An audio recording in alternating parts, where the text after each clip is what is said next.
Hello friends and welcome to my channel. इस video में मैं आपको functional group and their nomenclature को एक्सप्लेन करूंगी। जब भी आप किसी भी कंपाउंड का IUPAC नेमिंग करोगे ना, तो ये टॉपिक आपके लिए बहुत हेल्पफुल रहेगा, तो आप ये वीडियो को लास्ट तक जरूर देखिएगा। तो चलिए स्टार्ट करते हैं। जैसे कि आप यहाँ देख रहे हैं, मैंने क्लास ऑफ कंपाउंड को एक साइड लिखा है और उसके फंक्शनल जिसको रिप्रेजेंट करते हैं फंक्शनल ग्रुप को, उसको मैंने एक जगह लिखा हुआ है। उसके बाद IUPAC में किस नाम से उसको लिखते हैं वो भी लिखा हुआ है, और उसमें एक एग्जाम्पल भी लिख करके रखी हुई हूँ, तो मैं भी इसको समझाती हूँ। जैसे कि फर्स्ट कंपाउंड है हमारा अल्कीन। ठीक है, अल्कीन को हम लोग कार्बन कार्बन डबल बॉन्ड से रिप्रेजेंट करते हैं। जहां भी आपको डबल बॉन्ड दिखेगा कार्बन कार्बन के बीच में, तो आप समझिएगा कि ये अल्कीन फंक्शनल ग्रुप है यहाँ पे। ठीक है, और अल्कीन जैसे हम लोग कोई भी कंपाउंड का नाम रहता है ना, तो जैसे क्या लिखते हैं, हेक्सेन। तो यहाँ एन जो है ना, मेन तो ये होता है एन। ठीक है, तो यहाँ पे एन को हटा करके हम लोग क्या लिखेंगे इसके जगह पे, ईन। तो वो रिप्रेजेंट करेगा अल्कीन को। ठीक है, जैसे मैंने एक एग्जांपल लिया है, जैसे कि ये 4 कार्बन कंपाउंड का मैंने एक एग्जांपल लिया है। यहाँ पे देख रहे हो आप, कार्बन कार्बन के बीच में यहाँ पे डबल बॉन्ड है, तो आप डबल बॉन्ड देख करके समझ जाओगे कि ये इसका फंक्शनल ग्रुप कौन सा है, तो अल्कीन है। ठीक है, तो इसका नाम हम लोग कैसे लिखेंगे, 4 कार्बन कंपाउंड का है तो क्या हो जाएगा, 4 कार्बन के लिए ब्यूट। फर्स्ट कार्बन में हमें डबल बॉन्ड मिला है, तो 1 ईन। ईन रिप्रेजेंट कर रहा है कौन सा फंक्शनल ग्रुप, तो अल्कीन को रिप्रेजेंट कर रहा है। ठीक है, उसी तरह हम लोग अल्काइन को भी देखेंगे। अल्काइन में कार्बन कार्बन ट्रिपल बॉन्ड अगर रहेगा ना, तो वो अल्काइन का फंक्शनल ग्रुप होगा। ठीक है, तो उसी जगह जैसे एन को हटा करके ईन लिखते थे ना, यहाँ पे एन को हटा करके YNE लिखेंगे। एक एग्जांपल देख लेते हैं, यहाँ पे 4 कार्बन कंपाउंड का है। ठीक है, तो ब्यूट 1 YNE, ब्यूट 1 YNE। ठीक है, ये इसका नोमेनक्लेचर हो जाएगा। यहाँ पे कार्बन कार्बन ट्रिपल बॉन्ड है, तो वो अल्काइन का केस हो जाएगा। उसी तरह हम लोग थर्ड कंपाउंड को देखेंगे, अल्कोहल। ठीक है, तो इसका फंक्शनल ग्रुप हम लोग कैसे रिप्रेजेंट करेंगे, इसको OH से रिप्रेजेंट करते हैं। ठीक है, अगर आप नोमेनक्लेचर करोगे ना, तो वहां पे देखोगे कहीं भी दिखेगा OH, तो आप समझिएगा कि ये अल्कोहल ग्रुप का है। ठीक है, तो अल्कोहल का हम लोग नाम लिखने में क्या यूज करते हैं, ई को हटा करके, जैसे अल्केन है ना, अल्केन में ई को लास्ट में हटा करके ओल लिखते हैं। ठीक है, जैसे एक एग्जांपल देख लीजिए आप भी, यहाँ पे 4 कार्बन कंपाउंड का है, तो ये होगा ब्यूटेन। 4 कार्बन कंपाउंड का है ना, तो यहाँ पे लास्ट में OL लगा हुआ, मतलब फर्स्ट कार्बन में है, तो 1 ओल। ठीक है, अगर नॉर्मल रहता, अगर यहाँ पे OH नहीं रहता, OH की जगह पे बस H रहता, तो हम लोग क्या लिखते हैं, ब्यूटेन लिखते। तो इस E के जगह पे हम लोग हटा करके OL लिखे हैं। ठीक है, जो OH रिप्रेजेंट कर रहा है अल्कोहल फैमिली को। ठीक है, उसके बाद हम लोग ईथर को देखते हैं। ईथर को रिप्रेजेंट करते हैं COC। ठीक है, जहां आपको इस टाइप का अगर रिप्रेजेंटेशन मिले ना, तो आप समझिएगा कि ये ईथर का फंक्शनल ग्रुप है। ठीक है, ईथर का, और इसको हम लोग रिप्रेजेंट नाम लिखने में क्या यूज करते हैं, तो अल्कोक्सी अल्केन यूज करते हैं, अल्कोक्सी अल्केन। ठीक है, जैसे एक एग्जाम्पल ले लीजिए, यहाँ पे मैंने ऑक्सीजन को मिडिल में रखा है, और यहाँ पे मैंने बराबर बराबर कंपाउंड कार्बन कंटेनिंग कंपाउंड को लिया है। आप ज्यादा भी, एक साइज ज्यादा भी रख सकते हो, कम भी रख सकते हो, उससे कोई दिक्कत नहीं है। ठीक है, तो यहाँ पे ये तो ऑक्सीजन मिडिल में आ गया, तो इसके पहले क्या है, 2 कार्बन कंपाउंड का है। ठीक है, तो क्या लिखेंगे इसको हम लोग, इथॉक्सी इथेन। फर्स्ट कार्बन के लिए हम लोग यूज करते हैं इथॉक्सी, मतलब अल्कोक्सी यूज करते हैं। उसके बाद इधर जितना भी कार्बन है ना, उसको डायरेक्ट नाम लिख देते हैं। ठीक है, उसके बाद हम लोग अल्काइल हैलाइड देखते हैं। ठीक है, अल्काइल हैलाइड में आपको एक ये X रिप्रेजेंट करता है ना, हेलोजन फैमिली को ये X रिप्रेजेंट करता है, जैसे कि FCl Br, ये सब हेलोजन फैमिली के एलिमेंट है, तो ये X उसी को रिप्रेजेंट करता है, जो कि अल्काइल हैलाइड में आता है। ठीक है, तो इसके लिए हम लोग क्या लिखते हैं, हेलो एल्केन्स। IUPAC नेम में जब हम लोग लिखते हैं, तो हेलो एल्केन्स यूज करते हैं।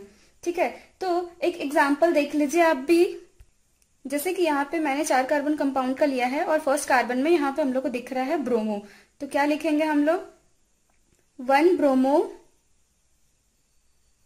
ब्यूटेन। ये इसका नोमेनक्लेचर हो जाएगा। ठीक है, अब हम लोग एल्डिहाइड को देखते हैं। एल्डिहाइड को अगर आपको कार्बन और ऑक्सीजन के बीच में डबल बॉन्ड दिखे ना, और कार्बन और हाइड्रोजन के बीच में सिंगल बॉन्ड दिखे, तो आप समझिएगा कि ये एल्डिहाइड का केस है, ठीक है। या फिर डायरेक्टली आपको अगर CHO भी दिखे कहीं ना, तो आप ये समझ जाइए कि ये एल्डिहाइड का केस है।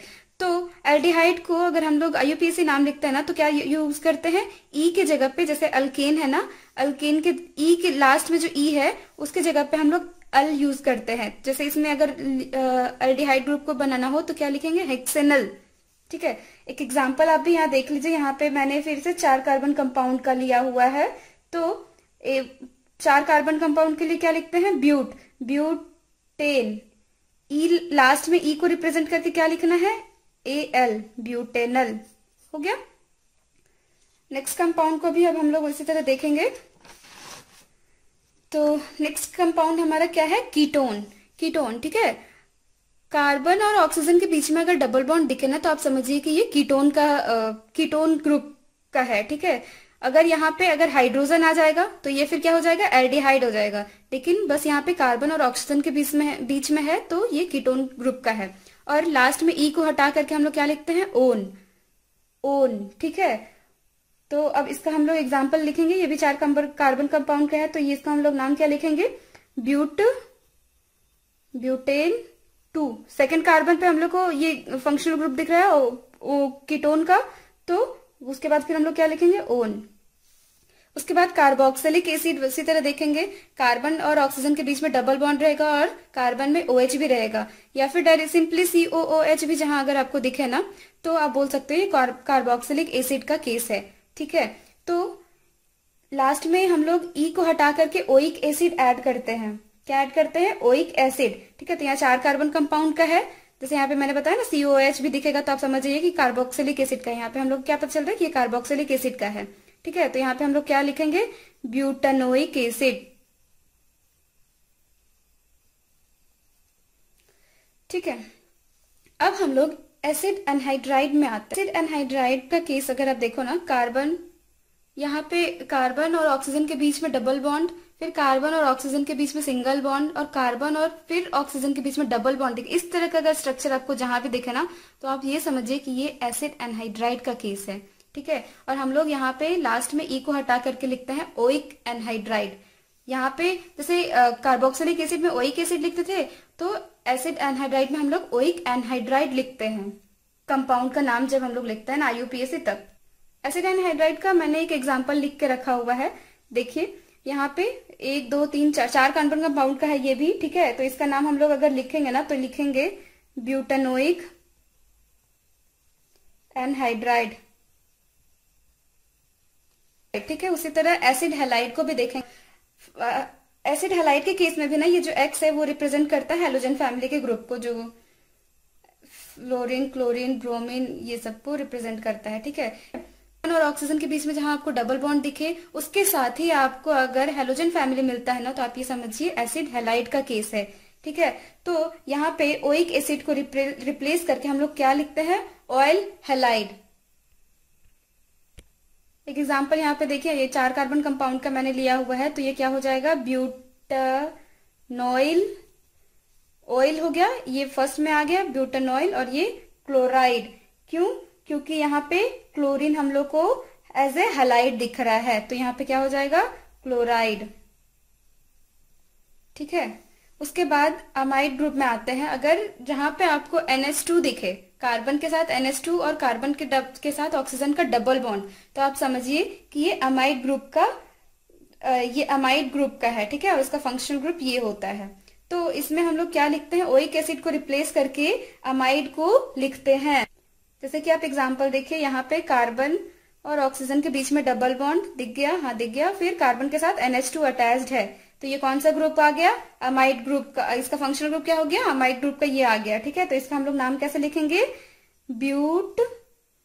ब्यूटेनमाइड, ठीक है, ब्यूटेनमाइड। उसके बाद हम लोग आते हैं ईस्टर में। ईस्टर में अगर आपको कार्बन और ऑक्सीजन के बीच में डबल बॉन्ड दिखे और ऑक्सीजन के साथ आपको कोई भी अल्काइल ग्रुप अटैच्ड मिले, R रिप्रेजेंट करता है अल्काइल ग्रुप को, ठीक है। तो आप समझिएगा कि ये ईस्टर का केस है, ठीक है। तो R इसमें हम लोग नोमेनक्लेचर करेंगे तो R और OIC एसिड की जगह पे हम लोग क्या नाम लिखेंगे, O8। ठीक है, यहाँ पे हम लोग O8 नाम लिखेंगे। तो एक एग्जांपल यहाँ पे देखिए, C और O, C और O, यहाँ पे एक बॉन्ड दिखा और O और कार्बन के साथ अगर हम लोग इसको ऐसे भी लिखे ना, C डबल बॉन्ड O, और एक O को यहाँ से हटा दे तो यहाँ पे आप डायरेक्ट देख सकते हैं CO, और ये क्या हो जाएगा, हमारा अल्काइल ग्रुप अटैच्ड है। सिंपली आप COOR का भी केस देखेगा ना, कहीं भी मिलेगा तो आप समझ जाइए कि ईस्टर का केस है। ठीक है, तो इसका हम लोग क्या लिखेंगे नाम, मिथाइल ब्यूटानोएट। ठीक है, अब हम लोग नेक्स्ट ग्रुप को देखते हैं। नेक्स्ट ग्रुप हमारा है अमीन ग्रुप। ठीक है, अमीन में जहां भी आपको NH2 दिखे आप समझ जाइए कि ये अमीन का केस है। ठीक, जब नोमेनक्लेचर करते हैं इसको अल्केन अमीन करते हैं। ठीक है, नाम लिखते हैं उसमें, जैसे यहाँ 4 कार्बन कंपाउंड का है, आपको NH2 दिखा, हाँ, तो हम लोग को समझ में आ गया कि ये अमीन ग्रुप का है। ठीक है, तो फर्स्ट कार्बन में हम लोग को अमीन दिखा है तो 1 ब्यूटेन अमीन। ठीक है, उसके बाद फिर हम लोग आते हैं नाइट्रो में। नाइट्रो के 3 फॉर्म होते हैं। नाइट्रो का केस अगर आप देखो ना तो इसको 3 फॉर्म में आपको मिलेंगे। कहीं आपको डायरेक्ट NO2 मिलेगा, कहीं कार्बन और N के बीच में ट्रिपल बॉन्ड मिलेगा, और कहीं N और C के बीच में डबल बॉन्ड मिलेगा, और एक जो ट्रिपल बॉन्ड रहेगा उसमें एरो रहेगा। ठीक है, तो NO2 वाले केस में नाइट्रो अल्केन के नाम से हम लोग उसको लिखते हैं। ठीक है, उसका एग्जाम्पल हम लोग देखते हैं, 4 कार्बन कंपाउंड का है, यहाँ NO2 दिखा तो मतलब ये नाइट्रो का केस है। ठीक है, तो इसमें नाम क्या हो जाएगा, 1 नाइट्रो ब्यूटेन। ठीक है, तो 1 नाइट्रो ब्यूटेन, क्योंकि फर्स्ट कार्बन पे हम लोग को नाइट्रो ग्रुप मिला है। उसके बाद अगर जहां आपको सी ट्रिपल बॉन्ड N भी दिख रहा है, जैसे इस केस में दिख रहा है C ट्रिपल बॉन्ड N, तो ये भी नाइट्रो का ही केस हो जाएगा। ठीक है, लेकिन यहाँ पे जब हम लोग IUPAC नाम लिखेंगे ना तो इसका जो नाम लिखेंगे अल्केन नाइट्राइल हो जाएगा, अल्केन नाइट्राइल।